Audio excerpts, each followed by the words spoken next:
occupying that chair, I'm assuming that the mayor's report will be done. No, I got a long He's gonna air some stuff out. Boy, am I not surprised. teach you all that, let the mayor get on. Well, just a brief report. He's gonna have his moment. I do not sing, no, You do not sing. nor dance. I'm not sure the mayor does on yours. That's He's not impressed. I ain't asking more.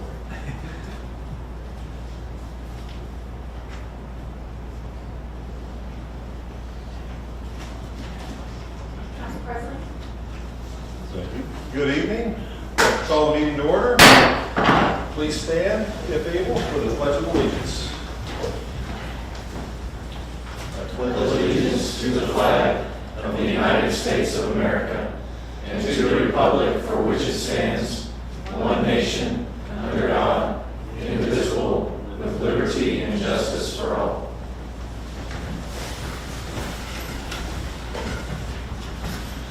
Thank you. The third agenda item is public comment, and I understand we have a few guests with us tonight. Welcome.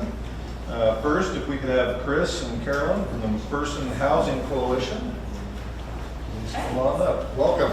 Thank you. Well, thank you for having us today.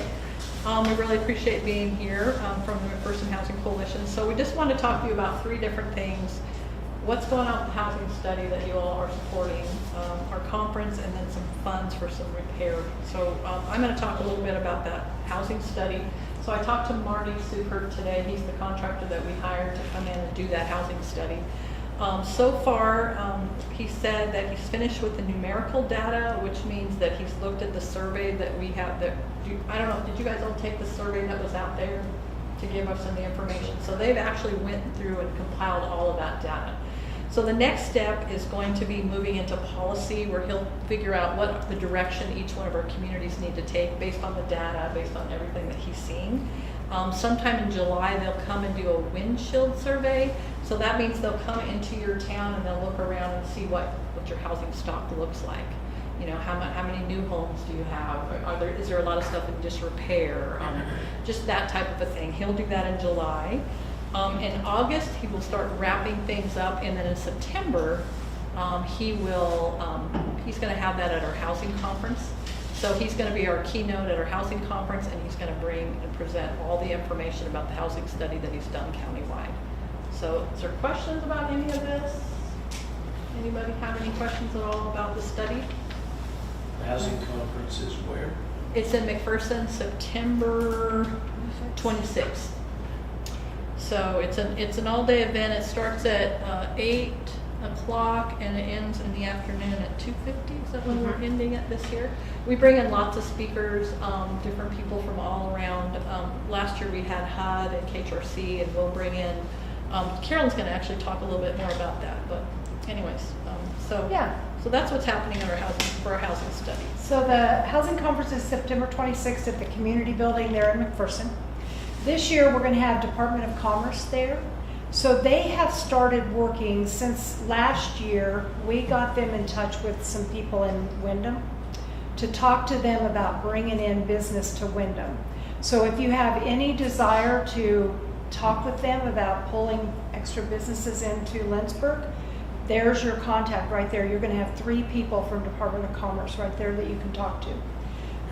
We're bringing in NAMI, which is a mental health agency. So we're going to be opening that conversation about mental health and how you can help your family and your coworkers, and what if you're struggling. We're going to have somebody there from the EPA. He's going to be talking about lead-based paint. Something I did not realize, that if you have lead-based paint in your house, even though it's been covered up, if any construction at all is done in your house and that lead-based paint is in there, that can still affect children and women in your home, even if it's ages ago that it was actually painted. We're going to have Unitas there. Have you ever heard about Unitas? So Unitas is an agency that is working to connect every nonprofit, every hospital, police department, anybody that gives services to the general public, so that if somebody would walk into your, let's just say they walk into McPherson Housing Coalition and they say, I need housing, I need food, and I need to know my benefits that I can get from DCF. Right now, that person, I say, okay, well, you need to go here for food, you need to go here for DCF, and we can talk with you about housing. This program, what it would allow me to do is get onto the computer, put brief information into a program, and send a link to DCF that says, hey, contact this guy, he's needing food stamps. And then contact the food bank and say, hey, when can he come there? Would you reach out to him so that he knows when he can come and what he needs to bring as far as ID or whatever. So instead of sending these people every place, most of the time they don't have a car or it's difficult, it actually puts the ball in that agency's court to make the phone call back to that person, and then I can see if they got followed up with. Did they get what they needed? So many times we send people for stuff and we don't have any idea. Did they get what they need? Did they fall through the cracks? So that's what Unitas is going to talk about. We are going to bring in developers. We're wanting to get Derek Lee back down there. We want to talk about housing that's being done in Marquette, Inman, and Lindsborg, for these other communities to hear what they're doing and how they're doing it and where are you getting your funding. There's also some things changing for realtors and real estate, so we want to bring some folks in to talk about that component also. We're going to have some people there to talk about the opioid response. What's going on in McPherson County regarding opioids and what's being done there. Representative Michael Faig is a new representative for McPherson County. And so he's going to come and talk about what's going on in our local government statewide. And then Jennifer Burkhart is going to come and talk about childcare and the work that's being done in that area. So we've got a full schedule. We'd invite anybody that can come. If you can't come for the whole day, that's okay. Marty will be there for the keynote at lunch. Come and hear what he has to say. The other thing we wanted to make you aware of is we just found out that there's some money out there for homeowners that need repairs done to their house. So with Lift Up Lindsborg and Brush Up Mac, if it's a minor thing, painting, minor home repairs, maybe you need a wheelchair ramp or handrails or whatever. Those programs can help homeowners, but this is through USDA, and it gives a homeowner a 10% grant and a 1% loan that can total up to $50,000. So maybe they need a new roof. Maybe they need something major done with HVAC or siding or windows, or it's really up to the homeowner. And so I just sent today my very first application from a homeowner in McPherson to see, did we send you everything you need to go ahead and start processing that application? What am I missing? So I'm still learning as I go, but if you would have homeowners that maybe they participated in Lift Up Lindsborg, but they still need additional stuff that couldn't get done, have them contact us. I'm excited about it because I know every year we have people that need stuff done, and I just don't have the manpower or the talent pool for that year's volunteers to tackle it. So. And we always want to tell you that if you have somebody in your community that's struggling with housing, please have them call us. Yeah. Milton has all of our contact information, so if somebody's struggling, we can't promise we can do something, but we'll definitely do everything we can to help that person and their family. So, Questions? You have one? Councilman Christie? You mentioned the United and the one-stop shop concept. Is mental health involved in that? Yes. Yeah. As long as the agency will sign on. So they just got a grant that allows them to plug in every police department. The mental health providers, I'm hoping Prairie View and some of these mental health providers are plugging into it. We had a big meeting in McPherson and really left there feeling like people found a reason not to do it instead of finding a reason to do it. It's a long history. And it's free, it is a free, this is free. So Yeah. right now, it's Yeah. free to nonprofits, it's free to everybody. It really will help families that are struggling. It'll help us as well. You know, we can just plug it in, all the information comes up, it'll help everybody. So we're we're hoping- bringing Robert back to talk about it again, now that it's been a minute and people have had the opportunity to maybe think it over. When he first spoke to us, it wasn't free to your hospitals and your police. It's moved now to where the governor gave a bunch of money and it can be free to them as well for 3 years. So now the question is, well, what happens in 3 years? Well, how about if we try it now and we'll deal with 3 years when that gets here? Contact phone number? Yeah, Yes. 620, you want 620-241-7828. Mhm. Yeah, extension 11 or 17. 7828. Extension 11 or extension 17, or you can go to our website, McPhersonHousingCoalition.org. Everything is on there. That's something better. So do you have to register for the housing conference, or can you just show up? We need people to register because we do provide lunch, and there's a small fee for that lunch, but that's it. So we have not launched that site yet, but Not yet. but it'll be shortly, and we'll let everybody know when that happens, and then so people can sign up and go. I don't know. I just got these guys confirmed last week. Yeah. So Yeah. we're getting there, but Well, that's yeah. fine, yeah. Yeah, and so when she was talking about all these different things, there's a development tract and a social services tract. I mean, you can pick different things, but most people tend to stay on one track. So that's why you're seeing all these different things about development and then also Actually, about I wonder how you fit that in. Yeah, it is. There's two tracks. tracks, and most people, they usually pick one. But Marty will be doing the housing study as the keynote, so it'll be open. Everybody will be for that, yeah. Well, thank you again for taking time to come address us, and thank you for your efforts on a very important subject. Thank you. Housing is in high demand in our county, and you mentioned a lot of other important subjects as well, so thank you. Thank you, for your no, thank efforts you. on that. All right. We also have with us tonight Mike Dreyer with Hoopla Insurance. So this Welcome. is thank you. So thank you all for your time. I've already delivered the check to David, so that part is done. But he asked me to come to council this evening and one, say thank you from the agency again for placing the city's business with us. But we delivered as part of the municipality program with EMC. There is a dividend that goes back. Last year, the total group for the dividend program was $2.7 million. And we delivered a check to David for $10,174 back for the insurance. So, And to confirm, that's the work comp, or is that our? no, entire that is package? the entire package. Okay. Very nice. So, yeah, it's much easier to deliver this news than the other way around. But again, thank you all for the opportunity to work with the city. We appreciate it very much. Thank you for that. Thank you. I assume he's already cashed the check. So, if Next anyone wants time- to see if anyone wants to see the copy of it, it's in Next there. time, if there is another time, if we could have one of those big checks. Oh, the big Ed McMahon checks? Yeah. I'll see what I can do. I'll see what I can do. So thank you all very much. Thank you. Clearinghouse. All right.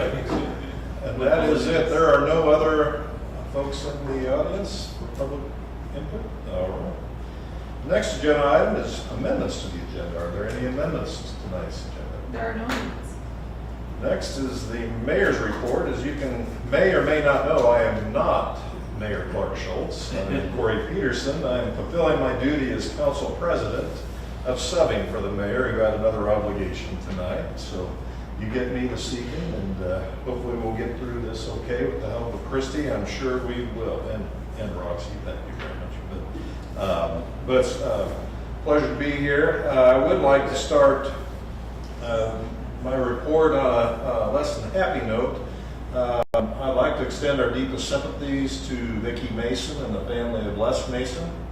On June 3rd, Les unfortunately passed away at a much too early, too young of an age. Les was a small business owner in McPherson and served as our state representative since 2014. I got to know Les through my business at the Hemsloyd. His business actually provided pancake mix for us that we branded under the Hemsloyd name. We sent his product all over North America for people to enjoy Swedish pancakes. So that's how I got to know Les. But as I mentioned, he passed suddenly and at a much too early age, and our heart goes out to Vicki and their family. On a much better note, I'd like to acknowledge those that participated in the Midsummer's Festival. This past weekend, we had yet another successful event. It was a little bit warm, but I think from the smiles on the faces I saw, people were still having a good time even with the heat. And we actually had nature's way of cooling us off at the end of the afternoon with a brief shower, so that was nice, but did make a few people a little bit wet, but it was still a great event.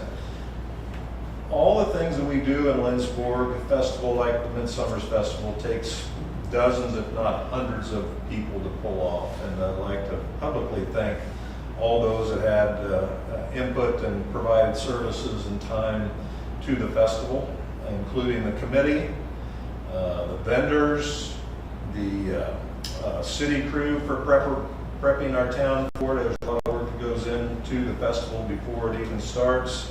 I'd like to also thank the Old Mill Museum for hosting the festival. Part of it was on their grounds. And all in all, it was a great event. Every year, seems like we bring out the hot in the summer, but it still seems to work, and it's only because of all the hard work of many people. And, I almost forgot the performers at the festival. Our Swedish dancers are amongst our best ambassadors in our community.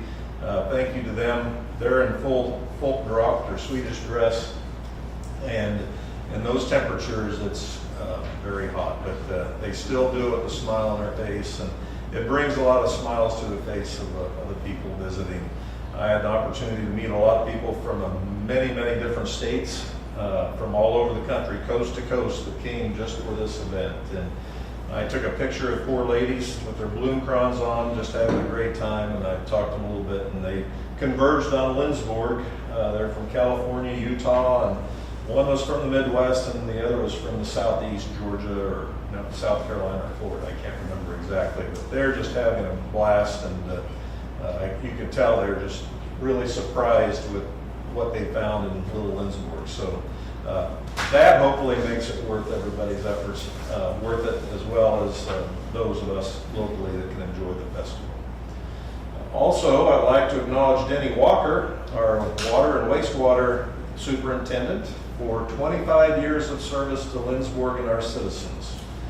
He began working on June 9th. I don't know what, I didn't do the math, so I'm not sure when he started. But as of June 9th, this is his 25th year of service. So Danny's not here, but please extend our token of appreciation for all of his years of service, 25 years.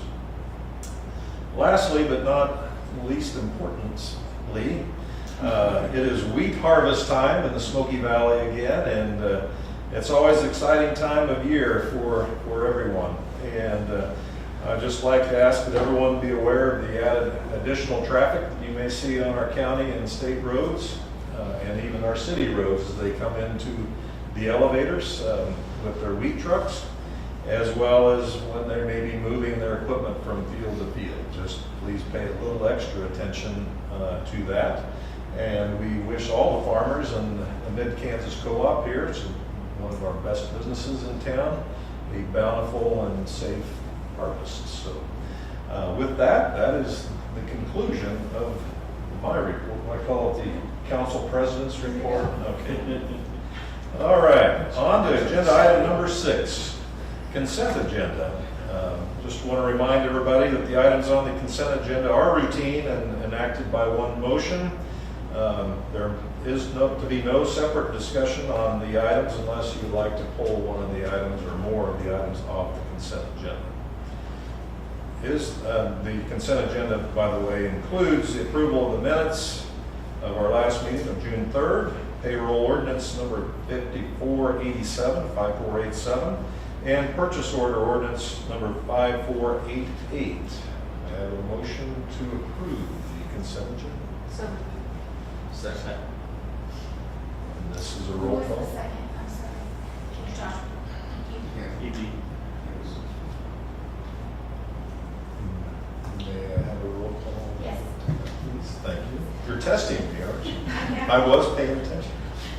Councilmembers Presley, Yes. Evil, Yes. Smith, Yes. Vanderway, Yes. Swanson, Yes. Peterson. Yes. Thank you. Thank you, council. Agenda item number 7, appointments. Are there any appointments this evening? There. Thank you. And the next agenda item is committee reports. Do we have any committee reports? Moving right along. Doing my best, guys. All right. The next agenda item is old business. Any old business? There is no business. We're on a roll. All right. New business. First agenda item on new business is City Hall elevator repair. And I'm not there yet on my iPad. Bear with me. Noah, I guess you got to tell us all about the latest round of fun things to talk about the Sunstruck building. Oh, City Hall, my mistake, it does say City Hall. Is that the, I'm sorry, Holly. Didn't mean to pile on unnecessarily. Evening, Council. I'm here before you to talk about the City Hall elevator. There's a repair that needs to be made on it. Just recently, there's been evidence of a hydraulic leak in the pit of the elevator. We contacted a elevator company for repair. They did inspect it. They gave us a bid on what it was and what the cost of it. After looking at the bid, we decided to reach out to 2 more companies to get comparable bids. And so the leak is actually a seal on the cylinder. It's a packing seal. It's usually routine maintenance. After a while, they are made for a replacement. So 3 elevator companies were contacted to inspect and submit a pricing quote. The following quotes were received. Schindler Elevator Corporation came in at $10,500. Otis Elevator Company submitted a quote of $13,871. Coney Inc. submitted a quote of $12,680. So there is a recommendation for a motion to approve the quote from Schindler Elevator Corporation to repack the hydraulic seal in the City Hall elevator for the cost of $10,500 plus taxes. This was not a budgeted item, but the funding source is the general fund and capital outlay. Is there any questions on? All right, before we entertain a motion, are there any questions? Yes. Okay, Councilman so, Swanson. thank you, President. Who was the first company that you contacted? Who gave the initial bid? Schindler. Schindler, okay.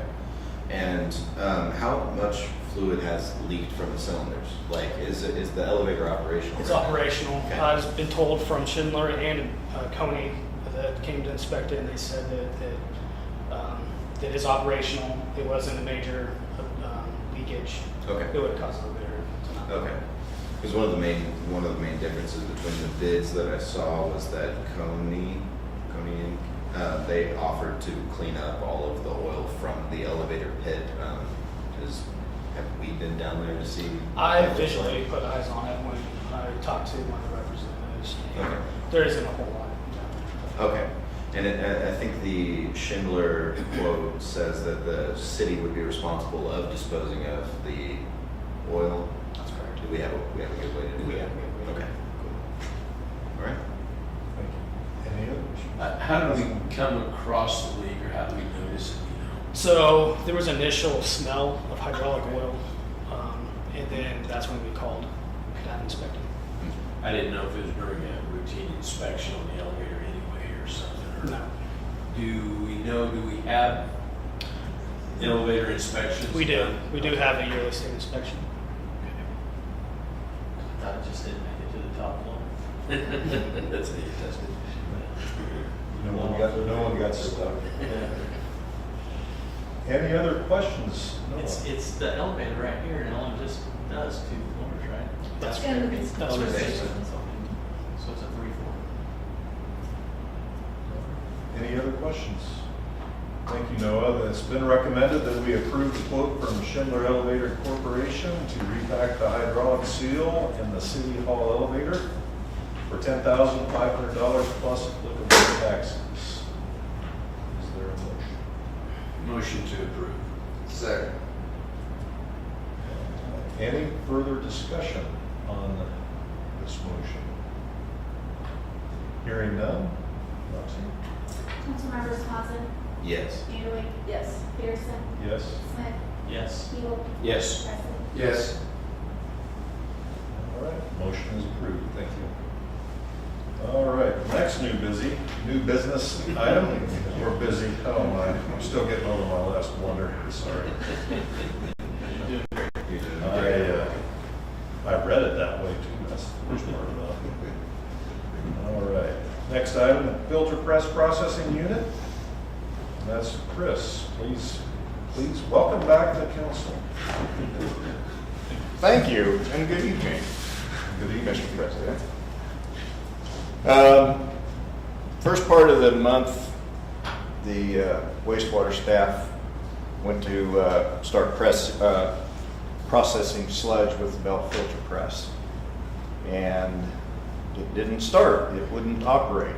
So they went through their normal checks, couldn't come up with any reasons why it was not functioning, so they contacted Aeromod, which is the manufacturer of the filter press, which hopefully you remember that from the tour out there. That's the unit in the east building that we use to process sludge when we dewater it. So after talking to the company, they had them run some additional checks and determined that the PLC was bad. PLC is a programmable logic controller. Basically, it's an industrial computer that is used specifically for different items, and they program how they want that to operate through the PLC. It is specific to that unit. The PLC is not, but the programming within the PLC is. So they were kind of surprised that that unit has lasted that long. They've had several issues with that, have replaced most of the PLCs within the units that are of similar age to ours. So they were actually really surprised that it had lasted that long. But that being said, it is bad, and the unit is not functional without it. So the processor or the PLC needs to be replaced to get the unit operating, and they kind of need it because we have no fields to go to right now with sludge, and so we need to be processing that. So the cost to replace the PLC is $6,504.82. The labor for that is $1,712.44. This brings the total cost to $8,217.26. This is not a budgeted item. This is a repair. This will come out of sewer reserve funds to facilitate this. So we are just looking for a motion to approve the replacement of the PLC and the Aeromod belt filter press for $8,217.26.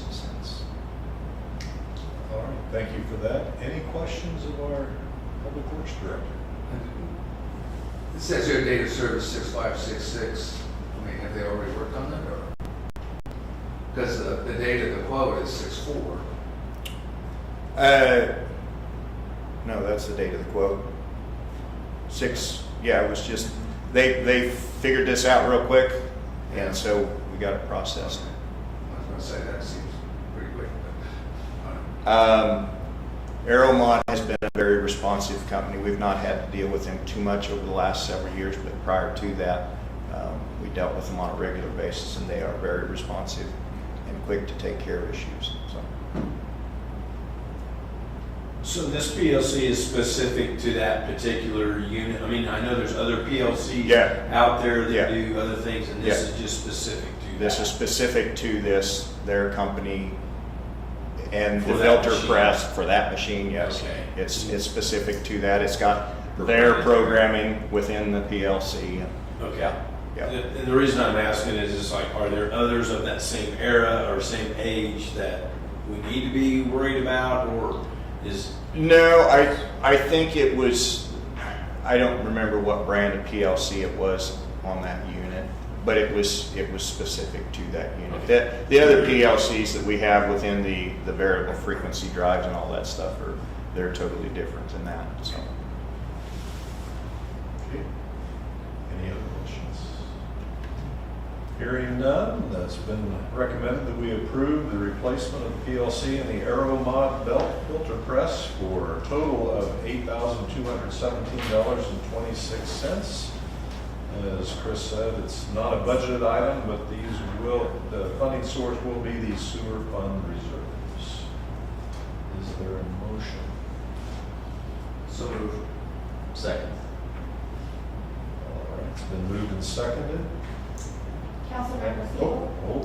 I'm sorry, I'm just acknowledging that we do, I do have to ask if there's any further discussion on this motion, sorry. Hearing none. Councilmember Siebel. Yes. Presley. Yes. Swanson. Yes. Vanderway. Yes. Peterson. Yes. Smith. Yes. Motion is approved. Thank you very much, and thank you, Chris, for the work on that. It's run a good operation out there, and it was really an eye-opening experience to have being able to tour what you guys are able to do out there. Thank you. Appreciate it. All right. No further new business, correct? Correct. All right. Executive session, do we have any need for executive session? We do not. Is there any other business? Hearing none, I would welcome a motion for adjournment. Somebody. Second. All those in favor, please say aye. Aye. Motion carries. Meeting is adjourned. Thank you, everyone. I read that little report in my mind.